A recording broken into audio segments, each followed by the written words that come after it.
नमस्कार, मैं अश्विनी गौतम कोस्टार्ट पे आपका स्वागत करता हूं। और साथियों, आज मैं आपके लिए लेकर आया हूं एक बहुत ही इंपॉर्टेंट टॉपिक। आज हम बात करने जा रहे हैं महिला आरक्षण बिल के ऊपर। मुझे उम्मीद है ये वीडियो आपको पसंद आएगा और काफी इन्फॉर्मेशन आपको जानने को मिलेगी। साथियों, अगर आपने अभी तक चैनल सब्सक्राइब नहीं किया तो कर लीजिए ताकि आपको लेटेस्ट इन्फॉर्मेशन मिलती रहे। साथियों, अभी हाल ही में महिला आरक्षण बिल के ऊपर चर्चा चल रही है। लोकसभा में यह पेश कर दिया गया है और जल्दी यह राज्यसभा में जाएगा और फिर यह राष्ट्रपति के सिग्नेचर के बाद यह एक तरह से नियम में कन्वर्ट हो जाएगा, कानून में कन्वर्ट हो जाएगा। तो दोस्तों, इसके लिए जो मेन प्रोसेस है, देखो, यह एक तरीके का संविधान संशोधन होगा। आर्टिकल 368 के तहत ये एक तरीके से हमें संविधान संशोधन करना पड़ेगा। और इसमें क्या होगा दोस्तों, जब संविधान संशोधन होना होता है तो लोकसभा में आप ये मान लीजिए कि स्पेशल मेजोरिटी का यूज होता है। 543 MP है, उसका 2/3 MP की सहमति जरूरी है। ऐसी राज्यसभा में, जब लोकसभा में पास हो जाएगी तो राज्यसभा में जाएगा, वहां पर भी 245 MP हैं, उनका 2/3 स्पेशल मेजोरिटी होगी, उतने MP की सहमति जरूरी है। उसके बाद राष्ट्रपति के पास जाएगा। और दोस्तों, राष्ट्रपति के पास जाने से पहले एक चीज और है इसमें, क्योंकि एक तरह से संविधान संशोधन है, इसमें 50% विधानसभाओं की सहमति भी जरूरी है। तो इस प्रकार जब ये सारा प्रोसेस हो जाएगा तो अंत में राष्ट्रपति के सिग्नेचर होंगे और यह लागू हो जाएगा। लेकिन इसमें भी एक पेच है दोस्तों। इसको लागू होने से पहले जनगणना होगी, सेंसस हर 10 साल बाद होता है। पिछली बार 2011 में हुआ था, उससे पहले 2001 में हुआ था, अब 2021 में होना था, लेकिन कोरोना के करके वो लेट हो गया। अभी देखते हैं, 1 साल में हो जाएगा शायद वो। उसके बाद जनगणना के बाद होगा परिसीमन, उसके बाद ये लागू हो पाएगा। आप कह सकते हैं 2026 से पहले इसके लागू होने की संभावना बहुत मुश्किल है। अगर हम बात करें लोकसभा की, तो अभी 2024 में इलेक्शन है, तो फिर 2029 में इलेक्शन होंगे, तो लोकसभा में 2029 में ही लागू हो पाएगा। पहले बात तो आप ये क्लियर कर लीजिए।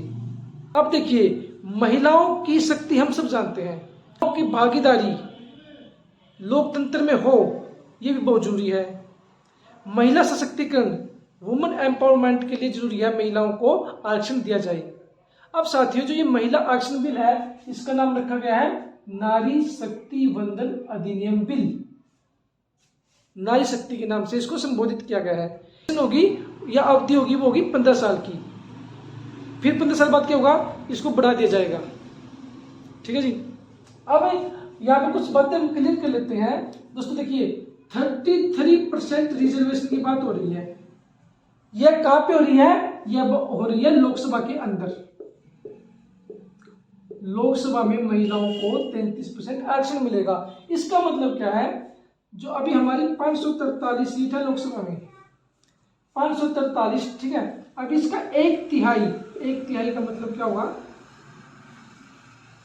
181।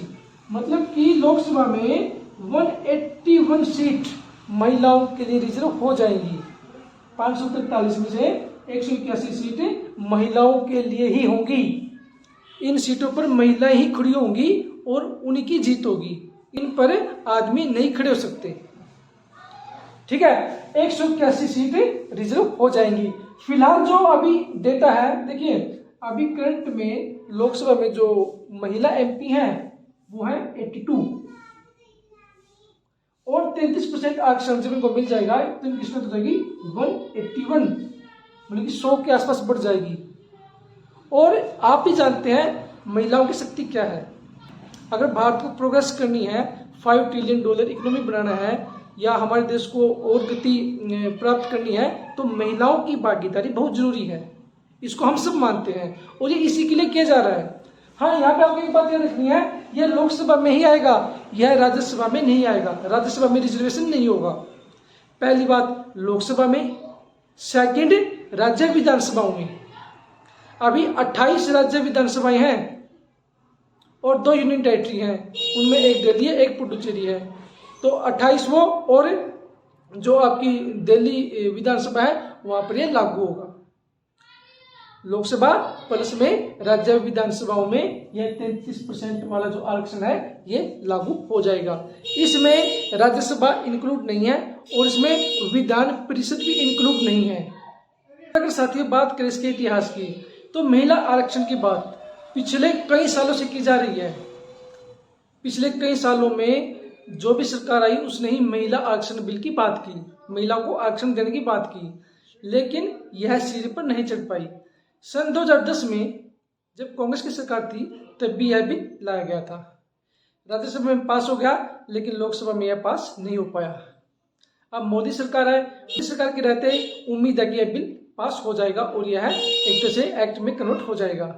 मैंने जैसे आपको बताया कि 2/3 मेजोरिटी चाहिए, 543 MP है, 2/3 मेजोरिटी देख लीजिए आप कितनी बनेगी,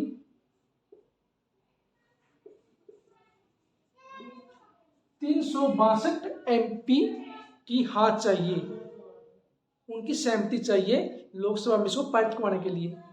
बीजेपी के पास अभी 301 या 2 अपने खुद के हैं और 30-32 उनके सहयोगी दलों के हैं, 335 के आसपास अब मान लीजिए।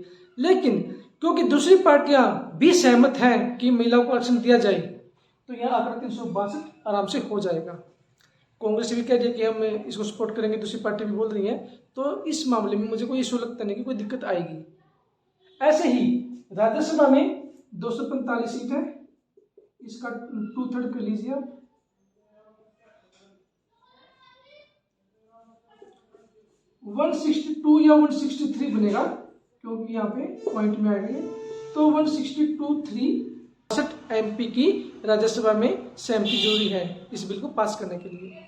बीजेपी के पास अभी 102 के आसपास स्ट्रेंथ है, लेकिन मैंने जैसे बताया और पार्टियां इसके समर्थन में है, तो ये जो आंकड़ा है 162 का ये भी अचीव हो जाएगा।